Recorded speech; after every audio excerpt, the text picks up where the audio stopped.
This image is a photograph of multiple laptop computers and other electronic devices. Figure 34. One flat screen competition. The market for flat panel displays in the United States is huge. The manufacturers of flat screens in the United States must compete against manufacturers from around the world. Credit: modification of IMG 4674 by Gemimus/Flickr Creative Commons, CC by 2. 0. Chapter Objectives. In this chapter, you will learn about protectionism, an indirect subsidy from consumers to producers, international trade and its effects on jobs, wages and working conditions, arguments in support of restricting imports, how trade policy is enacted, globally, regionally, and nationally, the trade-offs of trade policy, bring it home, what's the downside of protection. Governments are motivated to limit and alter market outcomes for political or social ends. While governments can limit the rise in prices of some products, they cannot control how much people want to buy or how much firms are willing to sell. The laws of demand and supply still hold. Trade policy is an example where regulations can redirect economic forces, but it cannot stop them from manifesting themselves elsewhere. Flat panel displays, the displays for laptop computers, tablets, and flat-screen televisions, are an example of such an enduring principle. In the early 1990s, the vast majority of flat-panel displays used in U.S.-manufactured laptops were imported, primarily from Japan. The small but politically powerful U.S. flat-panel display industry filed a dumping complaint with the Commerce Department. They argued that Japanese firms were selling displays at less than fair value, which made it difficult for U.S. firms to compete. This argument for trade protection is referred to as anti-dumping. Other arguments for protection in this complaint included national security. After a preliminary determination by the Commerce Department that the Japanese firms were dumping, the U.S. International Trade Commission imposed a 63% dumping margin, or tax, on the import of flat panel displays. Was this a successful exercise of U.S. trade policy? See what you think after reading the chapter. The world has become more connected on multiple levels, especially economically. In 1970, imports and exports made up 11% of U.S. GDP, while now they make up 32%. However, the United States, due to its size, is less internationally connected than most countries. For example, according to the World Bank, 97% of Botswana's economic activity is connected to trade. This chapter explores trade policy, the laws and strategies a country uses to regulate international trade. This topic is not without controversy. As the world has become more globally connected, firms and workers in high-income countries like the United States, Japan, or the nations of the European Union perceive a competitive threat from firms in medium-income countries like Mexico, China, or South Africa that have lower costs of living and therefore pay lower wages. Firms and workers in low-income countries fear that they will suffer if they must compete against more productive workers and advanced technology in high-income countries. On a different tack, some environmentalists worry that multinational firms may evade environmental protection laws by moving their production to countries with loose or non-existent pollution standards, trading a clean environment for jobs. Some politicians worry that their country may become overly dependent on key imported products, like oil, which in a time of war could threaten national security. All of these fears influence governments to reach the same basic policy conclusion: to protect national interests, whether businesses, jobs, or security. Imports of foreign products should be restricted. This chapter analyzes such arguments. First, however, it is essential to learn a few key concepts and understand how the demand and supply model applies to international trade. Learning objectives. By the end of this section, you will be able to explain protectionism and its three main forms, analyze protectionism through concepts of demand and supply, noting its effects on equilibrium, Calculate the effects of trade barriers. When a government legislates policies to reduce or block international trade, it is engaging in protectionism. Protectionist policies often seek to shield domestic producers and domestic workers from foreign competition. Protectionism takes three main forms: tariffs, import quotas, and non-tariff barriers. Recall from international trade that tariffs are taxes that governments impose on imported goods and services. This makes imports more expensive for consumers, discouraging imports. For example, in 2018, President Trump increased tariffs on Chinese manufactured goods by 225%, including TVs, monitors, desktop PCs, smartwatches, and many other consumer goods. The intention behind the policy was to shelter U.S. manufacturers from competition, helping companies that operate domestically. China responded with tariffs on American goods, launching a trade war. President Biden retained these tariffs and considered additional ones. But as of August 2022, the administration was considering changes designed to reduce inflation. Another way to control trade is through import quotas, which are numerical limitations on the quantity of products that a country can import. For instance, during the early 1980s, the Reagan administration imposed a quota on the import of Japanese automobiles. In the 1970s, many developed countries, including the United States, found themselves with declining textile industries. Textile production does not require highly skilled workers, so producers were able to set up lower-cost factories in developing countries. In order to manage this loss of jobs and income, the developed countries established an international multi-fiber agreement that essentially divided the market for textile exports between importers and the remaining domestic producers. The agreement, which ran from 1974 to 2004, specified the exact quota of textile imports that each developed country would accept from each low-income country. A similar story exists for sugar imports into the United States, which are still governed by quotas. Non-tariff barriers are all the other ways that a nation can draw up rules, regulations, inspections, and paperwork to make it more costly or difficult to import products. A rule requiring certain safety standards can limit imports just as effectively as high tariffs or low import quotas. For instance, there are also non-tariff barriers in the form of rules of origin regulations. These rules describe the Made in Country X label as the one in which the last substantial change in the product took place. A manufacturer wishing to evade import restrictions may try to change the production process so that the last big change in the product happens in their own country.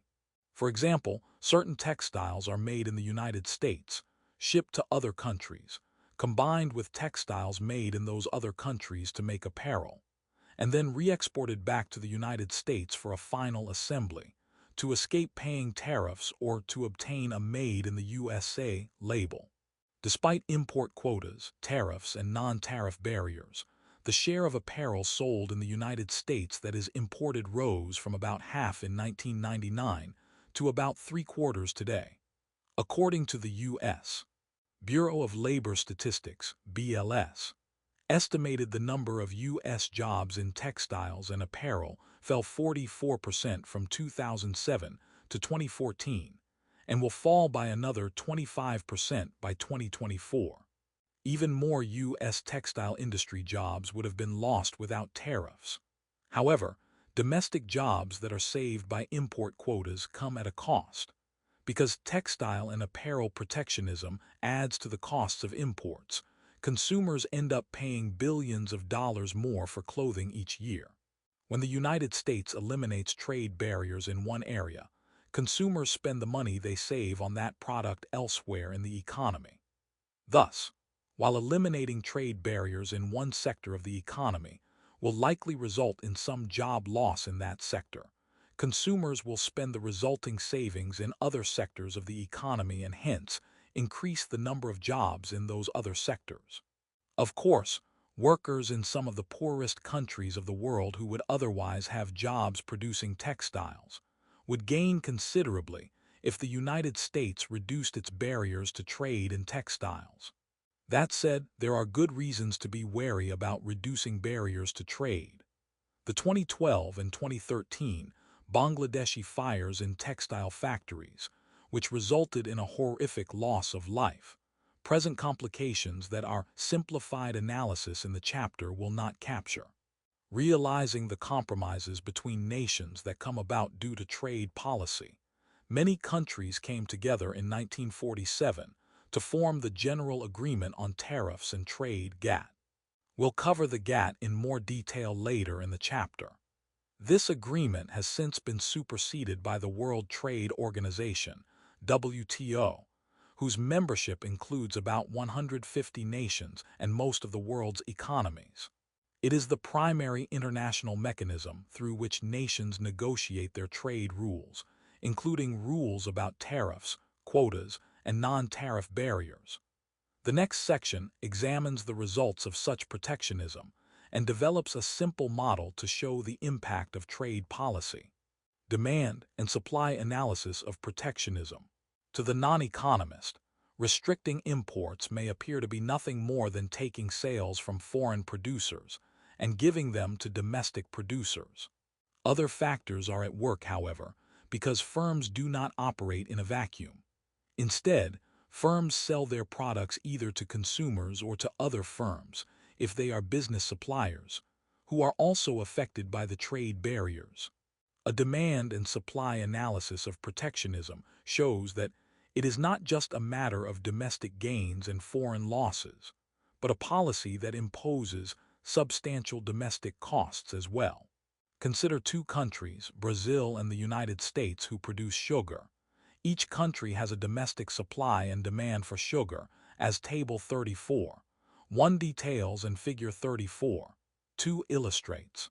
In Brazil, without trade, the equilibrium price of sugar is 12 cents per pound, and the equilibrium output is 30 tons. When there is no trade in the United States, the equilibrium price of sugar is 24 cents per pound, and the equilibrium quantity is 80 tons. We label these equilibrium points as point E in each part of the figure. This is a two-panel demand and supply graph, with quantity of sugar on the x-axis and price of sugar measured in cents per pound on the y-axis. The price-quantity pairs are plotted using the numbers from Table 3401. The graph shows three sets of price outcomes in each country: no trade, free trade, and price with partial protectionism. The no-trade price in Brazil is lower than in the United States. Hence, when countries can engage in trade, the free trade price will rise in Brazil and decrease in the United States. Figure 34. 2. The sugar trade between Brazil and the United States before trade. The equilibrium price of sugar in Brazil is 12 cents a pound, and it is 24 cents per pound in the United States. When trade is allowed, businesses will buy cheap sugar in Brazil and sell it in the United States. This will result in higher prices in Brazil and lower prices in the United States. Ignoring transaction costs, prices should converge to 16 cents per pound, with Brazil exporting 15 tons of sugar and the United States importing 15 tons of sugar. If trade is only partly open between the countries, it will lead to an outcome between the free trade and no trade possibilities. Price Brazil, quantity supplied tons Brazil, quantity demanded tons U.S. Quantity supplied tons U.S. Quantity demanded tons. 8 cents 20 30 5 60 100. 12 cents 30 30 66 93. 14 cents 35 28 69 90. 16 cents 40 25 72 87. 20 cents 45 21 76 83. 24 cents 58 and 80 80. 28 cents 55 15 82 78. Table 34. 1. The sugar trade between Brazil and the United States. If international trade between Brazil and the United States now becomes possible, profit-seeking firms will spot an opportunity. buy sugar cheaply in Brazil, and sell it at a higher price in the United States. As sugar is shipped from Brazil to the United States, the quantity of sugar produced in Brazil will be greater than Brazilian consumption, with the extra production exported, and the amount produced in the United States will be less than the amount of U.S. consumption with the extra consumption imported. Exports to the United States will reduce the sugar supply in Brazil, raising its price. Imports into the United States will increase the sugar supply, lowering its price. When the sugar price is the same in both countries, there is no incentive to trade further.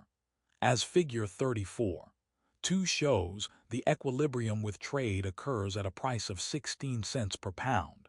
At that price, the sugar farmers of Brazil supply a quantity of 40 tons, while the consumers of Brazil buy only 25 tons. The extra 15 tons of sugar production, shown by the horizontal gap between the demand curve and the supply curve in Brazil, is exported to the United States. In the United States, at a price of 16 cents, the farmers produce a quantity of 72 tons and consumers demand a quantity of 87 tons. The excess demand of 15 tons by American consumers, shown by the horizontal gap between demand and domestic supply at the price of 16 cents, is supplied by imported sugar. Free trade typically results in income distribution effects, but the key is to recognize the overall gains from trade, as Figure 34.3 shows. Building on the concepts that we outlined in demand and supply and efficiency in terms of consumer and producer surplus, Figure 34.3 shows that producers in Brazil gain by selling more sugar at a higher price, while Figure 34.3b shows consumers in the United States benefit from the lower price and greater availability of sugar. Consumers in Brazil are worse off. Compare their no-trade consumer surplus with the free trade consumer surplus, and U.S. producers of sugar are worse off. There are gains from trade, an increase in social surplus in each country. That is, both the United States and Brazil are better off than they would be without trade. The following Clear It Up feature explains how trade policy can influence low-income countries. This figure uses two demand and supply diagrams, and your understanding of consumer and producer surplus from the demand and supply chapter to show that free trade results in gains from trade and income distribution effects. Figure 34.3 Free trade of sugar. Free trade results in gains from trade. Total surplus increases in both countries, as the two blue-shaded areas show. However, there are clear income distribution effects. Producers gain in the exporting country while consumers lose, and in the importing country, consumers gain and producers lose. Link it up. Visit this website to read more about the global sugar trade. Clear it up. Why are there low-income countries? Why are the poor countries of the world poor? There are a number of reasons, but one of them will surprise you: the trade policies of the high-income countries. Following is a stark review of social priorities which the international aid organization, Oxfam International, has widely publicized. High-income countries of the world, primarily the United States, countries of the European Union, and Japan, subsidize their domestic farmers collectively by about $200 billion per year. Why does this matter? It matters because the support of farmers in high-income countries is devastating to the livelihoods of farmers in low-income countries. Even when their climate and land are well suited to products like cotton, rice, sugar, or milk, farmers in low-income countries find it difficult to compete. Farm subsidies in the high-income countries cause farmers in those countries to increase the amount they produce. This increase in supply drives down world prices of farm products below the costs of production. As Michael Gerson of the Washington Post describes it, Tihi effects in the cotton-growing regions of West Africa are dramatic, keeping millions of Africans on the edge of malnutrition. In some of the poorest countries on earth, cotton farmers are some of the poorest people, earning about $1 a day.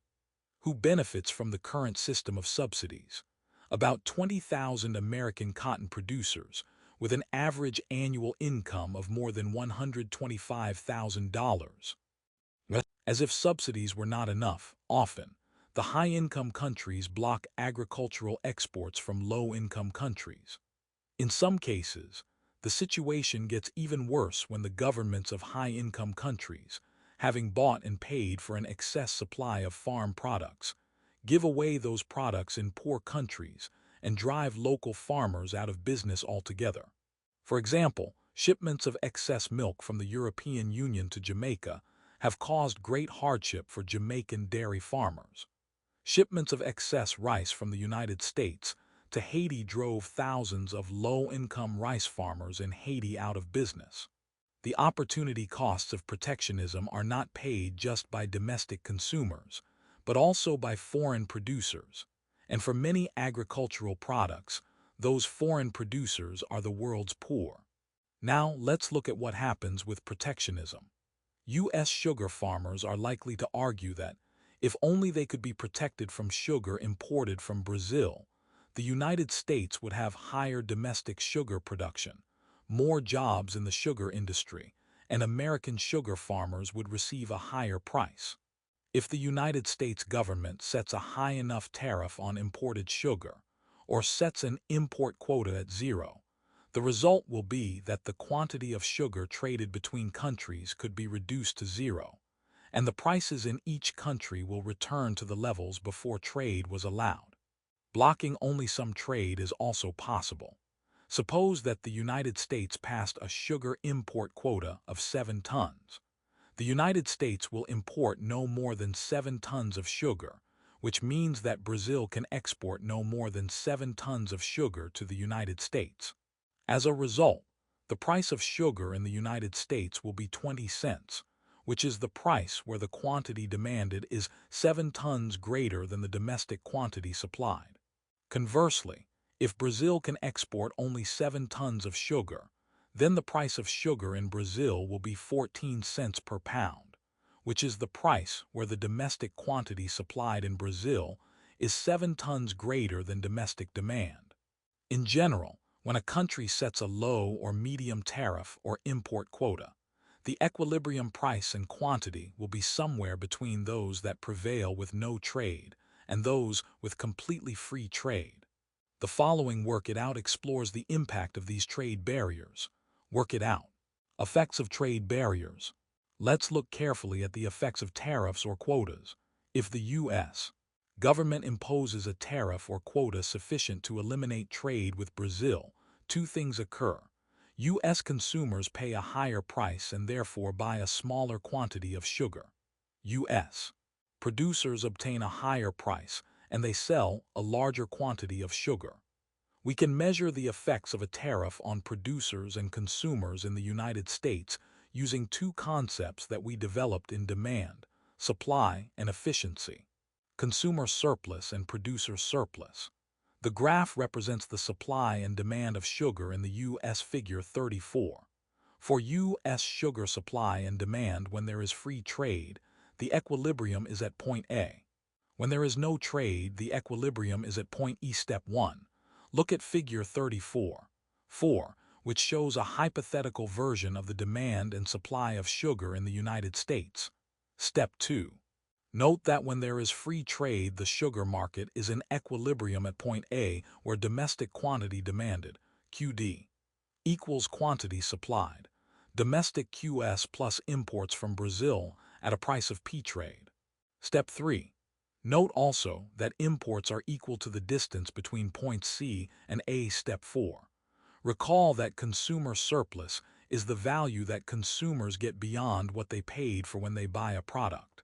Graphically, it is the area under a demand curve but above the price. In this case, the consumer surplus in the United States is the area of the triangle formed by the points P trade, A and B. Step 5.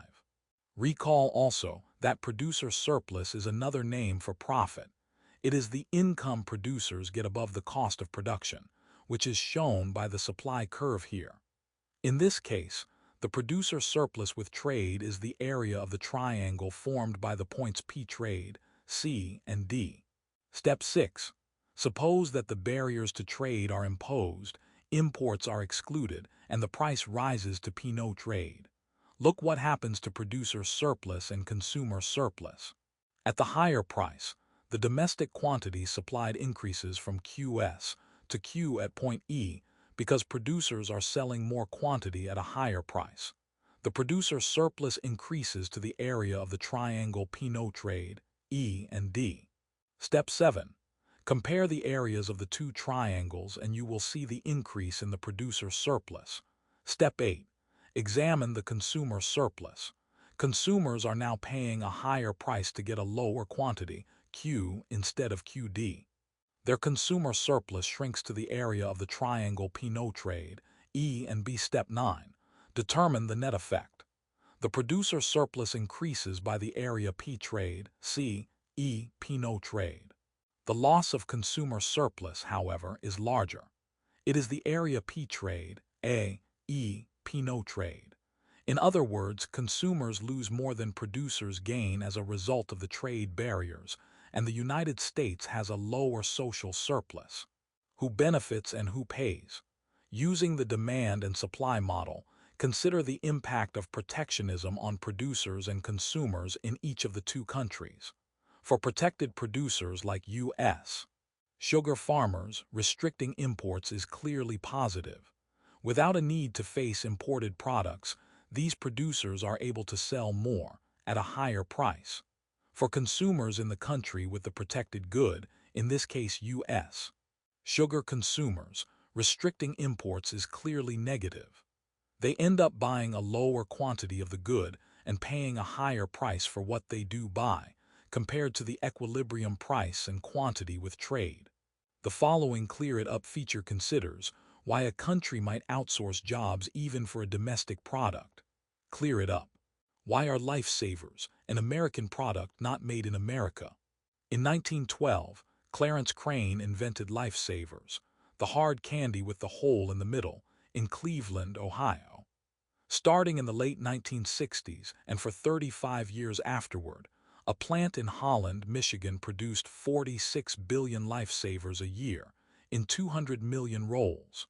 However, in 2002, the Kraft Company announced that it would close the Michigan plant and move lifesaver production across the border to Montreal, Canada.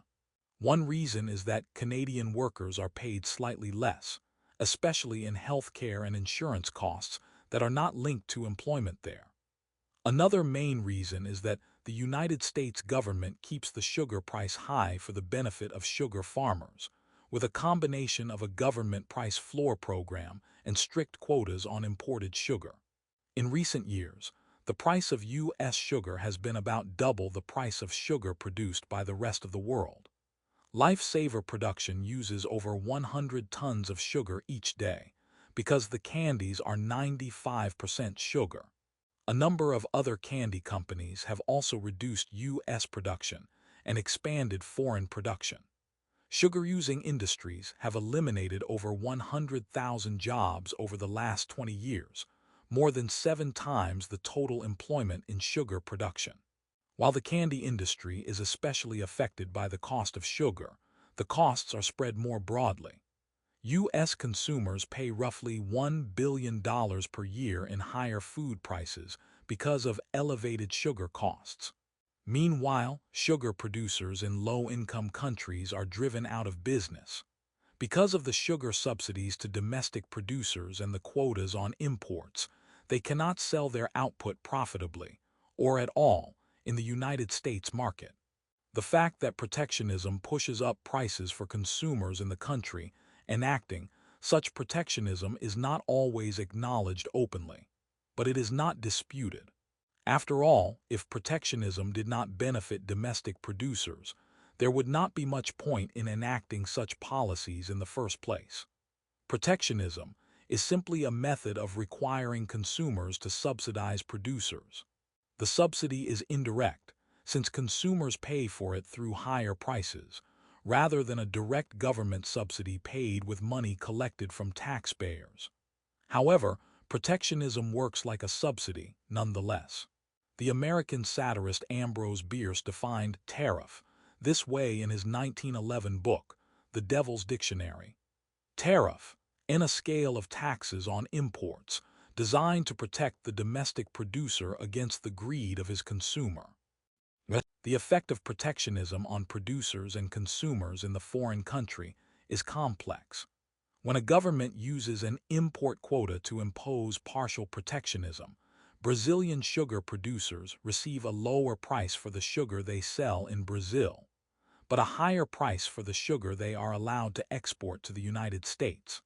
Notice that some of the burden of protectionism, paid by domestic consumers, ends up in the hands of foreign producers in this case. Brazilian sugar consumers seem to benefit from U.S. protectionism because it reduces the price of sugar that they pay compared to the free trade situation.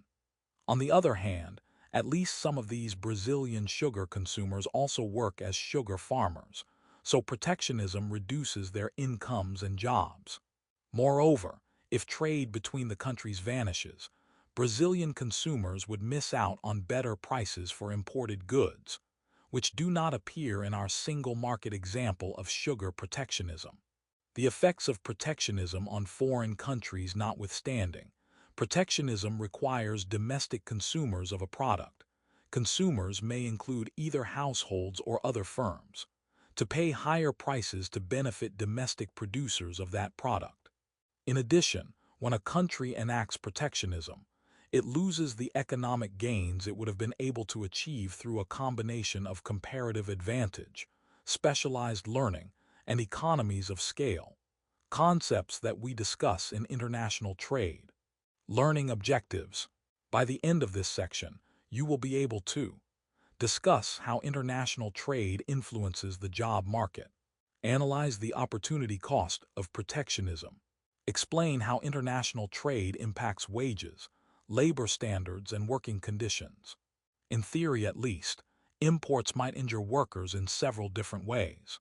Fewer jobs, lower wages, or poor working conditions. Let's consider these in turn. Fewer jobs.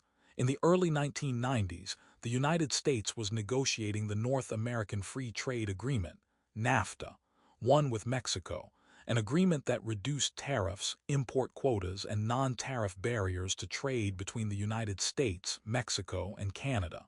H. Ross Perot, a 1992 candidate for U.S. president, claimed in prominent campaign arguments that if the United States expanded trade with Mexico, there would be a giant sucking sound as U.S. employers relocated to Mexico to take advantage of lower wages. After all, average wages in Mexico were, at that time, about one-eighth of those in the United States. NAFTA passed Congress, President Bill Clinton signed it into law, and it took effect in 1995. For the next 6 years, the United States economy had some of the most rapid job growth and low unemployment in its history. Those who feared that open trade with Mexico would lead to a dramatic decrease in jobs were proven wrong. This result was no surprise to economists. After all, the trend toward globalization has been going on for decades, not just since NAFTA. If trade reduced the number of available jobs, then the United States should have been seeing a steady loss of jobs for decades. While the United States economy does experience rises and falls in unemployment rates, the number of jobs is not falling over extended periods of time. The number of U.S. jobs rose from 71 million in 1970 to 150 million in 2021. Protectionism certainly saves jobs in the specific industry being protected, but, for two reasons, it costs jobs in other unprotected industries. First, if consumers are paying higher prices to the protected industry, they inevitably have less money to spend on goods from other industries, and so jobs are lost in those other industries. Second, if a firm sells the protected product to other firms, so that other firms must now pay a higher price for a key input, then those firms will lose sales to foreign producers who do not need to pay the higher price. Lost sales translate into lost jobs. The hidden opportunity cost of using protectionism to save jobs in one industry is jobs sacrificed in other industries. This is why the United States International Trade Commission, in its study of barriers to trade, predicts that reducing trade barriers would not lead to an overall loss of jobs. Protectionism reshuffles jobs from industries without import protections to industries that are protected from imports, but it does not create more jobs. Moreover, the costs of saving jobs through protectionism can be very high. A number of different studies have attempted to estimate the cost to consumers in higher prices per job saved through protectionism. Table 34. 2 shows a sample of results compiled by economists at the Federal Reserve Bank of Dallas. Saving a job through protectionism typically costs much more than the actual worker's salary. For example, a study published in 2002 compiled evidence that using protectionism to save an average job in the textile and apparel industry would cost $199,000 per job saved. In other words, those workers could have been paid $100,000 per year to be unemployed, and the cost would only be half of what it is to keep them working in the textile and apparel industry. This result is not unique to textiles and apparel. Industry protected with import tariffs or quotas annual cost per job saved. Sugar $826, $0. Polyethylene, resins $812, $0. Dairy products $685, $0.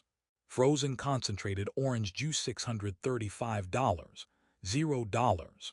Ball bearings $603, $0. Machine tools $479, $0. Women's handbags $263, $0. Glassware $247, $0. Apparel and textiles $199, $0. Rubber footwear $168, $0. Women's non-athletic footwear $139, $0. Table 34. 2 Cost to U.S. consumers of saving a job through protectionism. Source: Federal Reserve Bank of Dallas. Why does it cost so much to save jobs through protectionism? The basic reason is that not all of the extra money that consumers pay because of tariffs or quotas goes to save jobs. For example, if the government imposes tariffs on steel imports so that steel buyers pay a higher price, U.S. steel companies earn greater profits, buy more equipment, pay bigger bonuses to managers, give pay raises to existing employees, and also avoid firing some additional workers. Only part of the higher price of protected steel goes towards saving jobs. Also, when an industry is protected, the economy as a whole loses the benefits of playing to its comparative advantage, in other words, producing what it is best at. Therefore, part of the higher price that consumers pay for protected goods is lost economic efficiency, which we can measure as another deadweight loss, like what we discussed in labor and financial markets. There's a bumper sticker that speaks to the threat some U.S. workers feel from imported products. Buy American, save U.S. jobs. If an economist were driving the car, the sticker might declare, block imports, save jobs for some Americans, lose jobs for other Americans, and also pay high prices. Trade and wages. Even if trade does not reduce the number of jobs, it could affect wages. Here, it is important to separate issues about the average level of wages from issues about whether the wages of certain workers may be helped or hurt by trade. Because trade raises the amount that an economy can produce by letting firms and workers play to their comparative advantage. Trade will also cause the average level of wages in an economy to rise. Workers who can produce more will be more desirable to employers, which will shift the demand for their labor out to the right and increase wages in the labor market. By contrast, barriers to trade will reduce the average level of wages in an economy. However, even if trade increases the overall wage level, it will still benefit some workers and hurt others. Workers in industries that are confronted by competition from imported products may find that demand for their labor decreases and shifts back to the left, so that their wages decline with a rise in international trade. Conversely, workers in industries that benefit from selling in global markets may find that demand for their labor shifts out to the right, so that trade raises their wages. Link it up. View this website to read an article on the issues surrounding fair trade coffee. One concern is that while globalization may be benefiting high-skilled, high-wage workers in the United States, it may also impose costs on low-skilled, low-wage workers. After all, high-skilled U.S. workers presumably benefit from increased sales of sophisticated products like computers, machinery, and pharmaceuticals, in which the United States has a comparative advantage. Meanwhile, low-skilled U.S. workers must now compete against extremely low-wage workers worldwide for making simpler products like toys and clothing. As a result, the wages of low-skilled U.S. workers are likely to fall. There are, however, a number of reasons to believe that while globalization has helped some U.S. industries and hurt others, it has not focused its negative impact on the wages of low-skilled Americans. First, about half of U.S. trade is intra-industry trade. That means the U.S. trades similar goods with other high-wage economies like Canada, Japan, Germany, and the United Kingdom. For instance, in 2014, the U.S. exported over 2 million cars from all the major automakers and also imported several million cars from other countries. Most U.S. workers in these industries have above-average skills and wages, and many of them do quite well in the world of globalization. Some evidence suggested that intra-industry trade between similar countries had a small impact on domestic workers, but later evidence indicates that it all depends on how flexible the labor market is. In other words, the key is how flexible workers are in finding jobs in different industries. The effect of trade on low-wage workers depends considerably on the structure of labor markets and indirect effects felt in other parts of the economy. For example, in the United States and the United Kingdom, because labor market frictions are low, the impact of trade on low-income workers is small. Second, many low-skilled U.S. workers hold service jobs that imports from low-wage countries cannot replace. For example, we cannot import lawn care services or moving and hauling services or hotel maids from countries long distances away like China or Bangladesh. Competition from imported products is not the primary determinant of their wages. Finally, while the focus of the discussion here is on wages, it is worth pointing out that low-wage U.S. workers suffer due to protectionism in all the industries, even those in which they do not work. For example, food and clothing are protected industries. These low-wage workers therefore pay higher prices for these basic necessities, and as such their dollar stretches over fewer goods. The benefits and costs of increased trade in terms of its effect on wages are not distributed evenly across the economy. However, the growth of international trade has helped to raise the productivity of U.S. workers as a whole, and thus helped to raise the average level of wages, labor standards, and working conditions. Workers in many low-income countries around the world labor under conditions that would be illegal for a worker in the United States. Workers in countries like China, Thailand, Brazil, South Africa, and Poland are often paid less than the United States minimum wage. For example, in the United States, the national minimum wage is $7.25 per hour. A typical wage in many low-income countries might be more like $7.25 per day, or often much less. Moreover, working conditions in low-income countries may be extremely unpleasant or even unsafe. In the worst cases, production may involve the child labor or even workers who are mistreated, abused, or entrapped in their jobs. These concerns over foreign labor standards do not affect most of U.S. trade, which is intra-industry and carried out with other high-income countries that have labor standards similar to the United States. But it is, nonetheless, morally and economically important. In thinking about labor standards in other countries, it is important to draw some distinctions between what is truly unacceptable and what is painful to think about.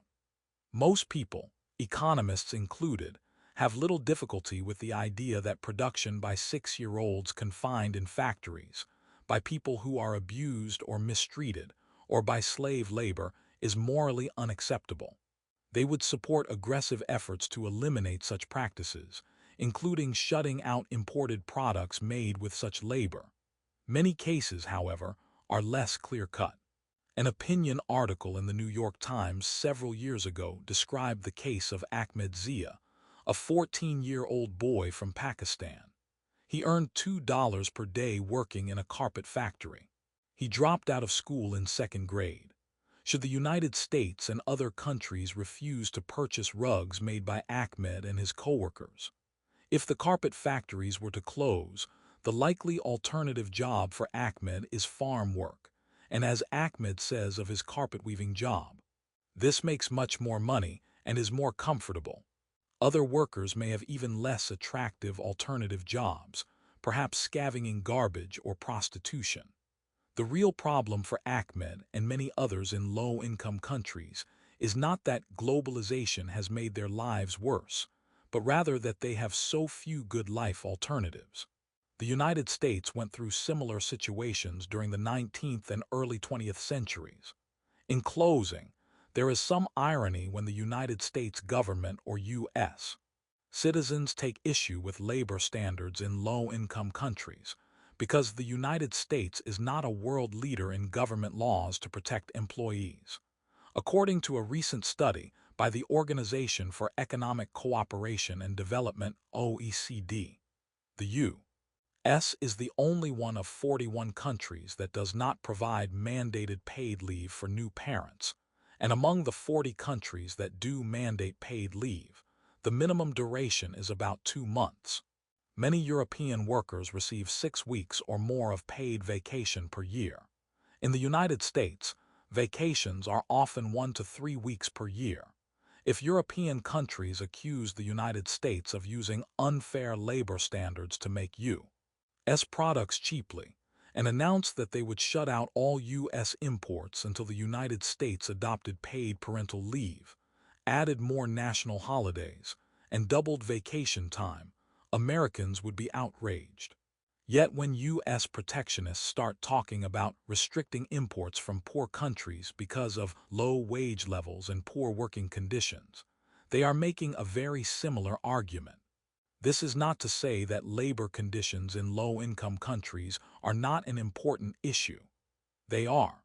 However, linking labor conditions in low-income countries to trade deflects the emphasis from the real question to ask. What are acceptable and enforceable minimum labor standards and protections to have the world over? Learning objectives. By the end of this section, you will be able to explain and analyze various arguments that are in support of restricting imports, including the infant industry argument, the anti-dumping argument, the environmental protection argument, the unsafe consumer products argument, and the national interest argument. Explain dumping and race to the bottom. Evaluate the significance of countries, perceptions on the benefits of growing trade. As we previously noted, protectionism requires domestic consumers of a product to pay higher prices to benefit domestic producers of that product. Countries that institute protectionist policies lose the economic gains achieved through a combination of comparative advantage, specialized learning, and economies of scale. With these overall costs in mind, let us now consider, one by one, a number of arguments that support restricting imports. The infant industry argument. Imagine Bhutan wants to start its own computer industry, but it has no computer firms that can produce at a low enough price and high enough quality to compete in world markets. However, Bhutanese politicians, business leaders, and workers hope that if the local industry had a chance to get established before it needed to face international competition, then a domestic company or group of companies could develop the skills, management, technology, and economies of scale that it needs to become a successful profit-earning domestic industry.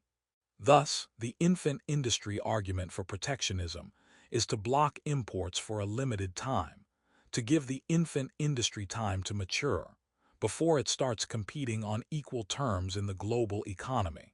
Revisit macroeconomic policy around the world for more information on the infant industry argument. The infant industry argument is theoretically possible, even sensible. Give an industry a short-term indirect subsidy through protection, and then reap the long-term economic benefits of having a vibrant, healthy industry. Implementation, however, is tricky. In many countries, infant industries have gone from babyhood to senility and obsolescence without ever having reached the profitable maturity stage. Meanwhile, the protectionism that was supposed to be short-term often took a very long time to be repealed. As one example, Brazil treated its computer industry as an infant industry from the late 1970s until about 1990. In an attempt to establish its computer industry in the global economy, Brazil largely barred imports of computer products for several decades. This policy guaranteed increased sales for Brazilian computers. However, by the mid-1980s, due to lack of international competition, Brazil had a backward and out-of-date industry, typically lagging behind world standards for price and performance by 3 to 5 years, a long time in this fast-moving industry. After more than a decade, during which Brazilian consumers and industries that would have benefited from up-to-date computers paid the costs, and Brazil's computer industry never competed effectively on world markets, Brazil phased out its infant industry policy for the computer industry. Protectionism for infant industries always imposes costs on domestic users of the product, and typically has provided little benefit in the form of stronger, competitive industries. However, several countries in East Asia offer an exception. Japan, Korea, Thailand, and other countries in this region have sometimes provided a package of indirect and direct subsidies targeted at certain industries, including protection from foreign competition and government loans at interest rates below the market equilibrium. In Japan and Korea, for example, subsidies helped get their domestic steel and auto industries up and running. Why did the infant industry policy of protectionism and other subsidies work fairly well in East Asia? An early 1990 World Bank study offered 3 guidelines to countries thinking about infant industry protection. Do not hand out protectionism and other subsidies to all industries, but focus on a few industries where your country has a realistic chance to be a world-class producer. Be very hesitant about using protectionism in areas like computers, where many other industries rely on having the best products available, because it is not useful to help one industry by imposing high costs on many other industries. Have clear guidelines for when the infant industry policy will end. In Korea in the 1970s and 1980s, a common practice was to link protectionism and subsidies to export sales in global markets. If export sales rose, then the infant industry had succeeded and the government could phase out protectionism. If export sales did not rise, then the infant industry policy had failed and the government could phase out protectionism. Either way, the protectionism would be temporary. Following these rules is easier said than done. Politics often intrudes, both in choosing which industries will receive the benefits of treatment as infants, and when to phase out import restrictions and other subsidies. Also, if the country's government wishes to impose costs on its citizens so that it can provide subsidies to a few key industries, it has many tools for doing, such as direct government payments, loans, targeted tax reductions, and government support of research and development of new technologies. In other words, protectionism is not the only or even the best way to support key industries. Link it up. Visit this website to view a presentation by Pankaj Gemawat questioning how integrated the world really is. The anti-dumping argument. Dumping refers to selling goods below their cost of production. Anti-dumping laws block imports that are sold below the cost of production by imposing tariffs that increase the price of these imports to reflect their cost of production. Since dumping is not allowed under World Trade Organization (WTO) rules, nations that believe they are on the receiving end of dumped goods can file a complaint with the WTO. According to the WTO, between 1995 and 2020, it oversaw 137 anti-dumping disputes. Note that dumping cases are countercyclical. During recessions, case filings increase. During economic booms, case filings go down. Individual countries have also frequently started their own anti-dumping investigations. The U.S. government has dozens of anti-dumping orders in place from past investigations. In 2022, for example, some U.S. imports that were under anti-dumping orders included olives from Spain, steel from South Korea, coated paper from Indonesia, light commercial vehicles from Germany and Italy, fish fillets from Vietnam, and cellulose pulp from Canada. Why might dumping occur? Why would foreign firms export a product at less than its cost of production, which presumably means taking a loss? This question has two possible answers, one innocent and one more sinister. The innocent explanation is that demand and supply set market prices, not the cost of production. Perhaps demand for a product shifts back to the left or supply shifts out to the right, which drives the market price to low levels, even below the cost of production. When a local store has a going out of business sale, for example, it may sell goods at below the cost of production. If international companies find that there is excess supply of steel or computer chips or machine tools that is driving the market price down below their cost of production, this may be the market in action. The sinister explanation is that dumping is part of a long-term strategy. Foreign firms sell goods at prices below the cost of production for a short period of time, and when they have driven out the domestic U.S. competition, they then raise prices. Economists sometimes call this scenario predatory pricing, which we discuss in the monopoly chapter.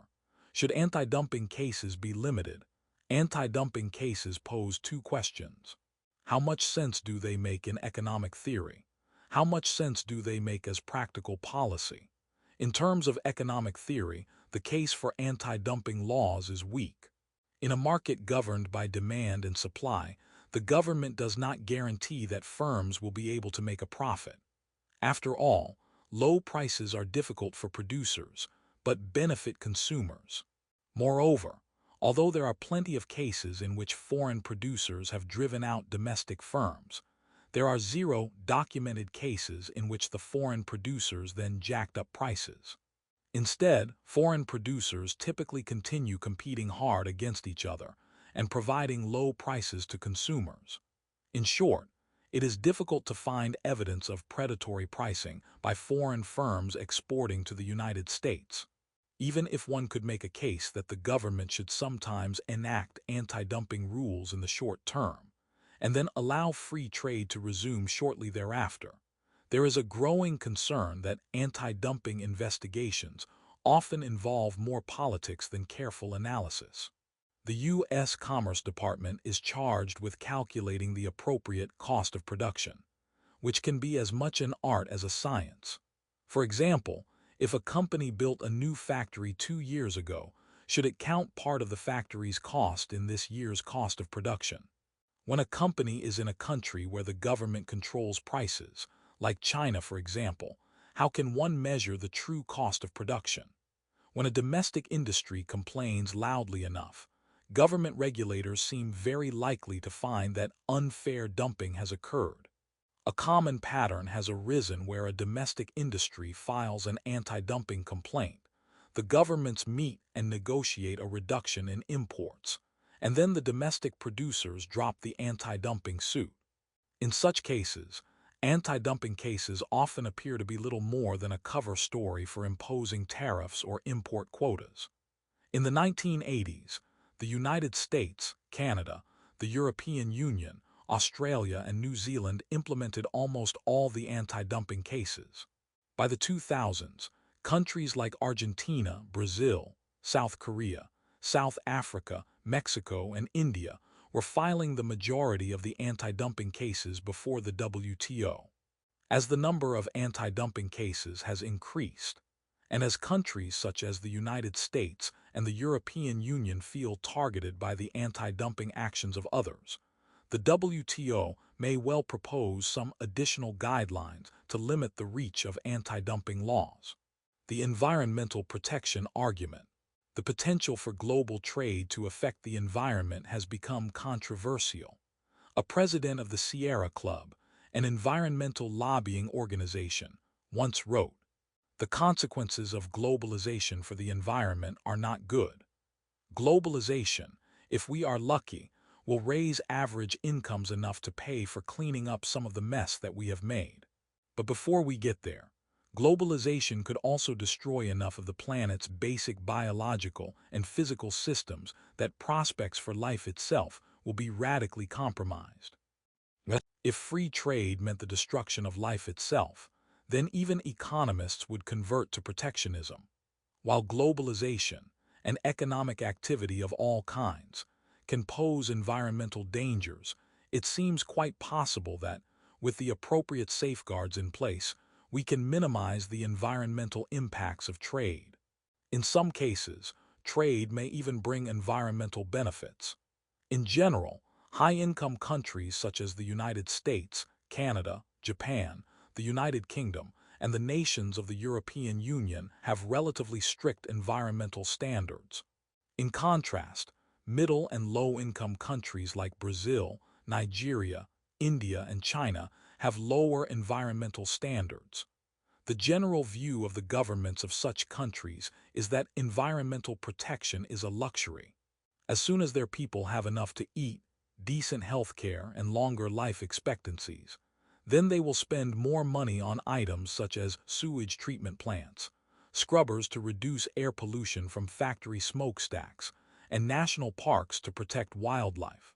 This gap in environmental standards between high-income and low-income countries raises two worrisome possibilities in a world of increasing global trade: the race to the bottom scenario, and the question of how quickly environmental standards will improve in low-income countries. The race to the bottom scenario. The race to the bottom scenario of global environmental degradation runs like this. Profit-seeking multinational companies shift their production from countries with strong environmental standards to countries with weak standards, thus reducing their costs and increasing their profits. Faced with such behavior, countries reduce their environmental standards to attract multinational firms, which, after all, provide jobs and economic clout. As a result, global production becomes concentrated in countries where firms can pollute the most, and environmental laws everywhere race to the bottom. Although the race to the bottom scenario sounds plausible, it does not appear to describe reality. In fact, the financial incentive for firms to shift production to poor countries to take advantage of their weaker environmental rules does not seem especially powerful. When firms decide where to locate a new factory, they look at many different factors: the costs of labor and financial capital, whether the location is close to a reliable suppliers of the inputs that they need, whether the location is close to customers, the quality of transportation, communications, and electrical power networks, the level of taxes, and the competence and honesty of the local government.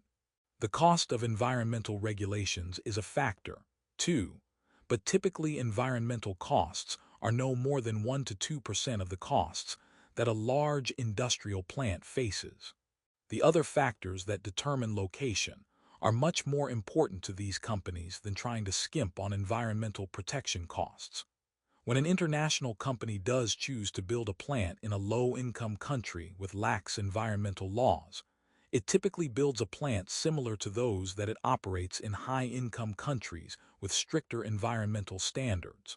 Part of the reason for this decision is that designing an industrial plant is a complex and costly task, And so, if a plant works well in a high-income country, companies prefer to use the same design everywhere. Also, companies realize that if they create an environmental disaster in a low-income country, it is likely to cost them a substantial amount of money in paying for damages, lost trust, and reduced sales. By building up-to-date plants everywhere, they minimize such risks.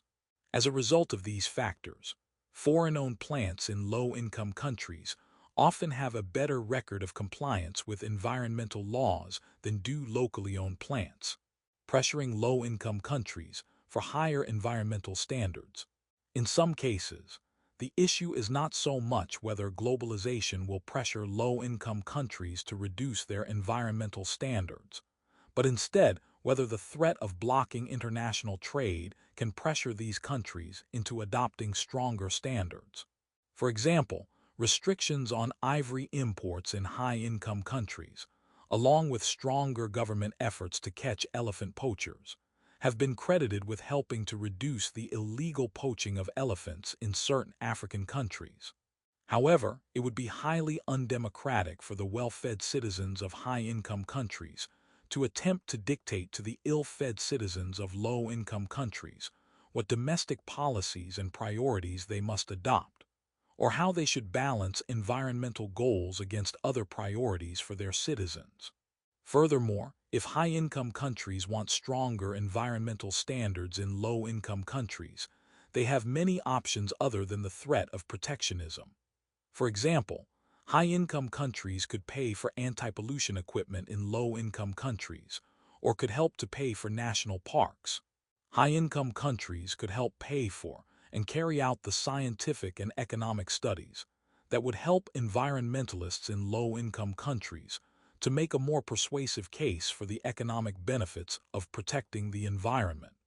After all, environmental protection is vital to two industries of key importance in many low-income countries: agriculture and tourism. Environmental advocates can set up standards for labeling products, like "this tuna caught in a net that kept dolphins safe," or "this product made only with wood not taken from rainforests," so that consumer pressure can reinforce environmentalist values. The United Nations also reinforces these values by sponsoring treaties to address issues such as climate change and global warming, the preservation of biodiversity, the spread of deserts, and the environmental health of the seabed. Countries that share a national border or are within a region often sign environmental agreements about air and water rights. 2. The WTO is also becoming more aware of environmental issues and more careful about ensuring that increases in trade do not inflict environmental damage. Finally, note that these concerns about the race to the bottom or pressuring low-income countries for more strict environmental standards do not apply very well to the roughly half of all U.S. trade that occurs with other high-income countries. Many European countries have stricter environmental standards in certain industries than the United States. The unsafe consumer products argument. One argument for shutting out certain imported products is that they are unsafe for consumers. Consumer rights groups have sometimes warned that the World Trade Organization would require nations to reduce their health and safety standards for imported products. However, the WTO explains its current agreement on the subject in this way: it allows countries to set their own standards. It also says regulations must be based on science, and they should not arbitrarily or unjustifiably discriminate between countries where identical or similar conditions prevail. Thus, for example, under WTO rules, it is perfectly legitimate for the United States to pass laws requiring that all food products or cars sold in the United States meet certain safety standards approved by the United States government, whether or not other countries choose to pass similar standards. However, such standards must have some scientific basis. It is improper to impose one set of health and safety standards for domestically produced goods, but a different set of standards for imports, or one set of standards for imports from Europe, and a different set of standards for imports from Latin America.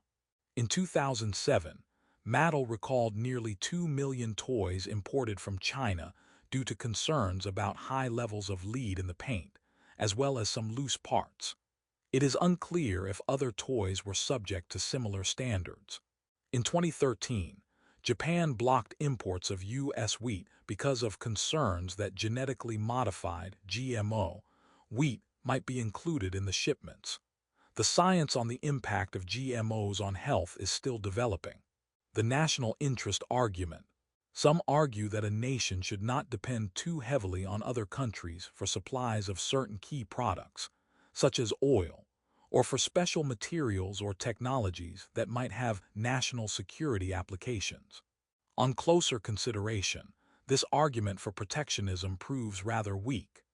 As an example, in the United States, oil provides about 36% of all the energy, and 21% of the oil used in the United States economy is imported.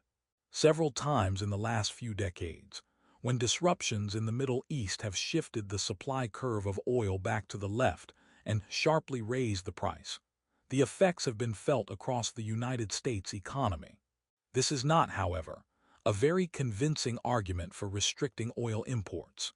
If the United States needs to be protected from a possible cutoff of foreign oil, then a more reasonable strategy would be to import 100% of the petroleum supply now and save U.S. domestic oil resources for when or if the foreign supply is cut off. It might also be useful to import extra oil and put it into a stockpile for use in an emergency, as the United States government did by starting a strategic petroleum reserve in 1977. Moreover, it may be necessary to discourage people from using oil and to start a high-powered program to seek out alternatives to oil. A straightforward way to do this would be to raise taxes on oil. Additionally, it makes no sense to argue that because oil is highly important to the United States economy, then the United States should shut out oil imports and use up its domestic supplies more quickly. U.S. domestic oil production is increasing. Shale oil is adding to domestic supply using fracking extraction techniques.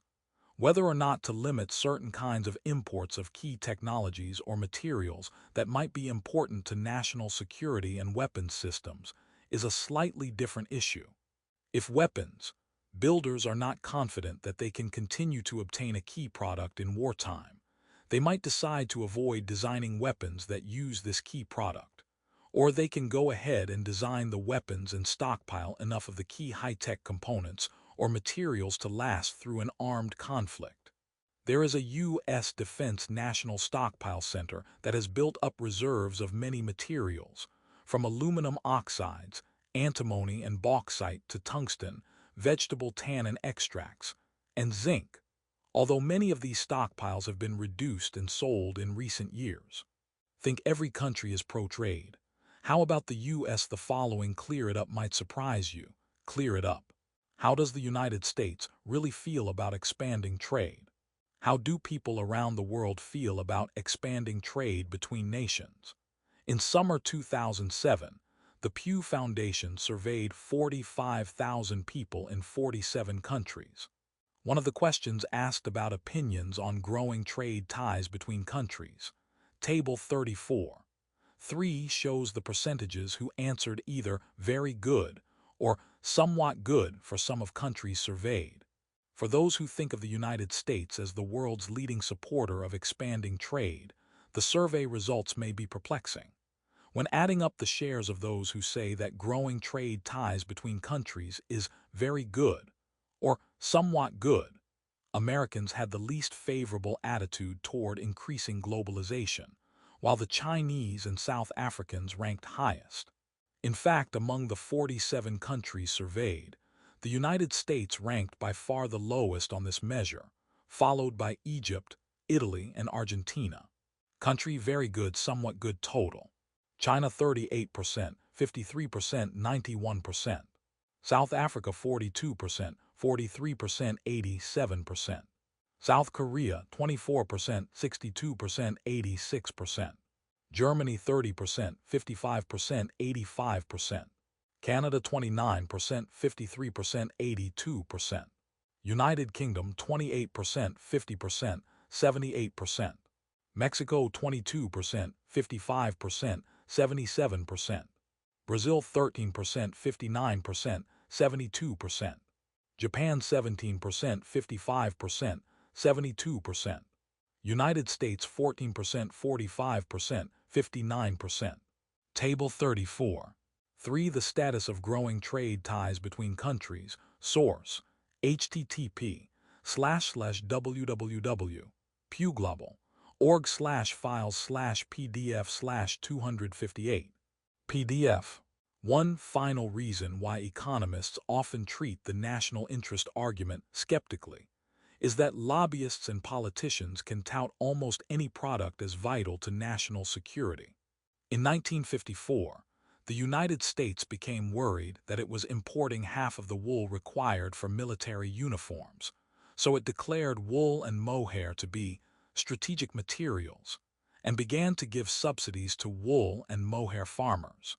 Although the government removed wool from the official list of strategic materials in 1960, the subsidies for mohair continued for almost 40 years until the government repealed them in 1993 and then reinstated them in 2002. All too often, the national interest argument has become an excuse for handing out the indirect subsidy of protectionism to certain industries or companies. After all, politicians, not nonpartisan analysts, make decisions about what constitutes a key strategic material. Learning objectives. By the end of this section, you will be able to explain the origin and role of the World Trade Organization, WTO, and General Agreement on Tariffs and Trade, GATT. Discuss the significance and provide examples of regional trading agreements. Analyze trade policy at the national level. Evaluate long-term trends in barriers to trade. These public policy arguments about how nations should react to globalization and trade are fought out at several levels. At the global level through the World Trade Organization and through regional trade agreements between pairs or groups of countries. The World Trade Organization. The World Trade Organization, WTO, was officially born in 1995, but its history is much longer. In the years after the Great Depression and World War II, there was a worldwide push to build institutions that would tie the nations of the world together. The United Nations officially came into existence in 1945. The World Bank, which assists the poorest people in the world, and the International Monetary Fund, which addresses issues raised by international financial transactions, were both created in 1946.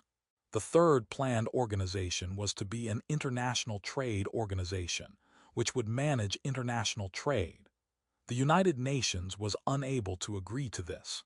Instead, 27 nations signed the General Agreement on Tariffs and Trade, GATT, in Geneva, Switzerland on October 30, 1947, to provide a forum in which nations could come together to negotiate reductions in tariffs and other barriers to trade.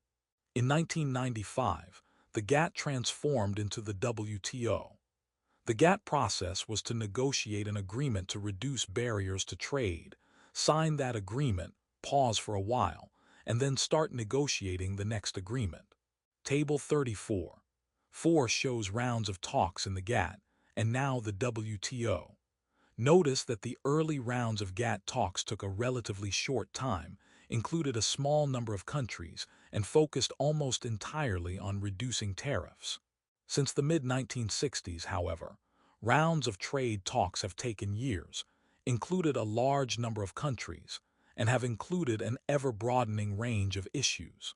Year, place, or name of round main, subjects, number of countries involved. 1947, Geneva Tariff Reduction 23. 1949, Annecy Tariff Reduction 13. 1951, Turkey Tariff Reduction 38. 1956, Geneva Tariff Reduction 26. 1960-61, Dillon Round Tariff Reduction 26. 1964-67, Kennedy Round Tariffs. Anti-dumping measure 62. 1973-79, Tokyo round tariffs. Non-tariff barriers 102. 1980-694, Uruguay round tariffs. Non-tariff barriers, services. Intellectual property, dispute settlement, textiles, agriculture, creation of WTO 123. 2001, Doha round agriculture, services, intellectual property, competition, investment. Environment, dispute settlement 147. Table 34. For the negotiating rounds of GATT and the World Trade Organization. The sluggish pace of GATT negotiations led to an old joke that GATT really stood for Gentlemen's Agreement to talk and talk. The slow pace of international trade talks, however, is understandable, even sensible. Having dozens of nations agree to any treaty is a lengthy process. GATT often set up separate trading rules for certain industries, like agriculture, and separate trading rules for certain countries, like the low-income countries. There were rules, exceptions to rules, opportunities to opt out of rules, and precise wording to be fought over in every case. Like the GATT before it, the WTO is not a world government, with power to impose its decisions on others. The total staff of the WTO Secretariat in 2021 is 625 people, and its annual budget, as of 2020, is $197 million, which makes it smaller in size than many large universities. Regional trading agreements. There are different types of economic integration across the globe, ranging from free trade agreements, in which participants allow each other's imports without tariffs or quotas, to common markets, in which participants have a common external trade policy as well as free trade within the group, to full economic unions, in which, in addition to a common market, monetary and fiscal policies are coordinated. Many nations belong both to the World Trade Organization and to regional trading agreements. The best known of these regional trading agreements is the European Union. In the years after World War II, leaders of several European nations reasoned that if they could tie their economies together more closely, they might be more likely to avoid another devastating war. Their efforts began with a free trade association, evolved into a common market, and then transformed into what is now a full economic union known as the European Union. The EU, as it is often called, has a number of goals. For example, in the early 2000s, it introduced a common currency for Europe, the euro, and phased out most of the former national forms of money like the German mark and the French franc, though a few have retained their own currency. Another key element of the Union is to eliminate barriers to the mobility of goods, labor, and capital across Europe. In 2016, Britain voted to leave the European Union, a move that was completed in January 2020. For the United States, perhaps the best-known regional trading agreement is the North American Free Trade Agreement, NAFTA. 2. The United States also participates in some less prominent regional trading agreements, like the Caribbean Basin Initiative, which offers reduced tariffs for imports from these countries, and a free trade agreement with Israel. The world has seen a flood of regional trading agreements in recent years. About 100 such agreements are now in place. Table 34. 5 lists a few of the more prominent ones. Some are just agreements to continue talking. Others set specific goals for reducing tariffs, import quotas, and non-tariff barriers. One economist described the current trade treaties as a spaghetti bowl, which is what a map with lines connecting all the countries with trade treaties looks like. There is concern among economists who favor free trade that some of these regional agreements may promise free trade, but actually act as a way for the countries within the regional agreement to try to limit trade from anywhere else. In some cases, the regional trade agreements may even conflict with the broader agreements of the World Trade Organization. Trade agreements participating countries: Asia-Pacific Economic Cooperation, APEC Australia, Brunei, Canada, Chile, People's Republic of China, Hong Kong, China, Indonesia, Japan, Republic of Korea, Malaysia, Mexico. New Zealand, Papua New Guinea, Peru, Philippines, Russia, Singapore, Chinese Taipei, Thailand, United States, Vietnam. European Union (EU), Austria, Belgium, Bulgaria, Cyprus, Czech Republic, Denmark, Estonia, Finland, France. Germany, Greece, Hungary, Ireland, Italy, Latvia, Lithuania, Luxembourg, Malta, Netherlands, Poland, Portugal, Romania, Slovakia, Slovenia, Spain, Sweden. United Kingdom. North America Free Trade Agreement, NAFTA, Canada, Mexico, United States. Latin American Integration Association, LAIA, Argentina, Bolivia, Brazil, Chile, Colombia, Ecuador, Mexico. Paraguay, Peru, Uruguay, Venezuela, Panama. Association of Southeast Asian Nations, ASEAN, Brunei, Cambodia, Indonesia, Laos, Malaysia, Myanmar, Philippines, Singapore, Thailand. Vietnam. Southern African Development Community, SADC, Angola, Botswana, Comoros, Congo, Lesotho, Madagascar, Malawi, Mauritius, Mozambique, Namibia, Seychelles, South Africa, Swaziland, Tanzania, Zambia, Zimbabwe. Table 34. 5. Some regional trade agreements. Following the 2016 referendum vote to leave the European Union, the UK government triggered the withdrawal process on March 29, 2017, setting the date for the UK to leave by April 2019. In January 2020, the withdrawal was complete, and the United Kingdom is now no longer part of the EU trading bloc. Also, as of 2020, NAFTA has been replaced by the United States-Mexico-Canada, USMCA Free Trade Agreement. Trade policy at the national level. Yet another dimension of trade policy, along with international and regional trade agreements, happens at the national level. The United States, for example, imposes import quotas on sugar because of a fear that such imports would drive down the price of sugar and thus injure domestic sugar producers. One of the jobs of the United States Department of Commerce is to determine if there is import dumping from other countries. The United States International Trade Commission, a government agency, determines whether the dumping has substantially injured domestic industries, and if so, the president can impose tariffs that are intended to offset the unfairly low price.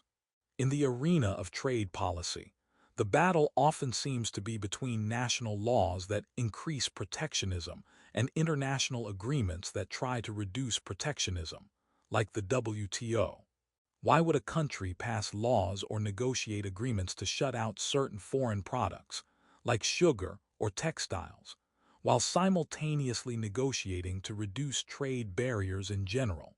One plausible answer is that international trade agreements offer a method for countries to restrain their own special interests. A member of Congress can say to an industry lobbying for tariffs or quotas on imports, "Sure would like to help you, but that pesky WTO agreement just won't let me." Link it up. If consumers are the biggest losers from trade, why do they not fight back? The quick answer is because it is easier to organize a small group of people around a narrow interest, producers, versus a large group that has diffuse interests, consumers. This is a question about trade policy theory. Visit this website and read the article by Jonathan Rauch, Long-Term Trends in Barriers to Trade. In newspaper headlines, trade policy appears mostly as disputes and acrimony. Countries are almost constantly threatening to challenge other nations' unfair trading practices. Cases are brought to the dispute settlement procedures of the WTO, the European Union, NAFTA, and other regional trading agreements. Politicians in national legislatures, goaded on by lobbyists, often threaten to pass bills that will establish a fair playing field or prevent unfair trade. Although most such bills seek to accomplish these high-sounding goals by placing more restrictions on trade, protesters in the streets may object to specific trade rules or to the entire practice of international trade. Through all the controversy, the general trend in the last 60 years is clearly toward lower barriers to trade. The average level of tariffs on imported products charged by industrialized countries was 40% in 1946. By 1990, after decades of GATT negotiations, it was down to less than 5%. One of the reasons that GATT negotiations shifted from focusing on tariff reduction in the early rounds to a broader agenda was that tariffs had been reduced so dramatically, there was not much more to do in that area. U.S. tariffs have followed this general pattern. After rising sharply during the Great Depression, tariffs dropped off to less than 2% by the end of the century. Although measures of import quotas and non-tariff barriers are less exact than those for tariffs, they generally appear to be at lower levels than they had been previously, too. Thus, the last half-century has seen both a dramatic reduction in government-created barriers to trade, such as tariffs, import quotas, and non-tariff barriers, and also a number of technological developments that have made international trade easier, like advances in transportation, communication, and information management. The result has been the powerful surge of international trade. These trends were altered by two important events in 2016: the UK vote to leave the EU and the election of President Trump in the United States, whose administration pursued a policy of raising trade barriers. In 2018, tariffs on a broad range of imports from China were raised by around 25%. As of 2022, the UK has been out of the EU for 2 years, and it remains unclear if President Biden's administration will adjust or remove President Trump's trade barriers. Learning objectives. By the end of this section, you will be able to assess the complexity of international trade, discuss why a market-oriented economy is so affected by international trade, explain disruptive market chain. Economists readily acknowledge that international trade is not all sunshine, roses, and happy endings. Over time, the average person gains from international trade, both as a worker who has greater productivity and higher wages because of the benefits of specialization and comparative advantage, and as a consumer who can benefit from shopping all over the world for a greater variety of quality products at attractive prices. The average person, however, is hypothetical, not real, representing a mix of those who have done very well, those who have done all right, and those who have done poorly. It is a legitimate concern of public policy to focus not just on the average or on the success stories, but also on those who have not been so fortunate. Workers in other countries, the environment and prospects for new industries and materials that might be of key importance to the national economy are also all legitimate issues. The common belief among economists is that it is better to embrace the gains from trade and then deal with the costs and trade-offs with other policy tools than it is to cut off trade to avoid the costs and trade-offs. To gain a better intuitive understanding for this argument, consider a hypothetical American company called Technotron. Technotron invents a new scientific technology that allows the firm to increase the output and quality of its goods with a smaller number of workers at a lower cost. As a result of this technology, other U.S. firms in this industry will lose money and will also have to lay off workers, and some of the competing firms will even go bankrupt. Should the United States government protect the existing firms and their employees by making it illegal for Technotron to use its new technology? Most people who live in market-oriented economies would oppose trying to block better products that lower the cost of services. Certainly, there is a case for society providing temporary support and assistance for those who find themselves without work. Many would argue for government support of programs that encourage retraining and acquiring additional skills. Government might also support research and development efforts so that other firms may find ways of outdoing Technotron. Blocking the new technology altogether, however, seems like a mistake. After all, few people would advocate giving up electricity because it caused so much disruption to the kerosene and candle business. Few would suggest holding back on improvements in medical technology because they might cause companies selling leeches and snake oil to lose money. In short, most people view disruptions due to technological change as a necessary cost that is worth bearing. Now, imagine that Technotron's new technology is as simple as this. The company imports what it sells from another country. In other words, think of foreign trade as a type of innovative technology. The objective situation is now exactly the same as before. Because of Technotron's new technology, which in this case is importing goods from another county, other firms in this industry will lose money and lay off workers. Just as it would have been inappropriate and ultimately foolish to respond to the disruptions of new scientific technology by trying to shut it down, it would be inappropriate and ultimately foolish to respond to the disruptions of international trade by trying to restrict trade. Some workers and firms will suffer because of international trade. In a living, breathing, market-oriented economy, some workers and firms will always be experiencing disruptions for a wide variety of reasons. Corporate management can be better or worse. Workers for a certain firm can be more or less productive. Tough domestic competitors can create just as much disruption as tough foreign competitors. Sometimes a new product is a hit with consumers. Sometimes it is a flop. Sometimes a company is blessed by a run of good luck or stricken with a run of bad luck. For some firms, international trade will offer great opportunities for expanding productivity and jobs. For other firms, trade will impose stress and pain. The disruption caused by international trade is not fundamentally different from all the other disruptions caused by the other workings of a market economy. In other words, the economic analysis of free trade does not rely on a belief that foreign trade is not disruptive or does not pose trade-offs.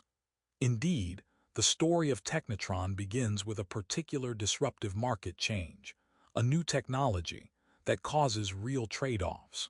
In thinking about the disruptions of foreign trade, or any of the other possible costs and trade-offs of foreign trade discussed in this chapter, the best public policy solutions typically do not involve protectionism, but instead involve finding ways for public policy to address the particular issues resulting from these disruptions, costs, and trade-offs, while still allowing the benefits of international trade to occur. Bring it home. What's the downside of protection? The domestic flat panel display industry employed many workers before the ITC imposed the dumping margin tax.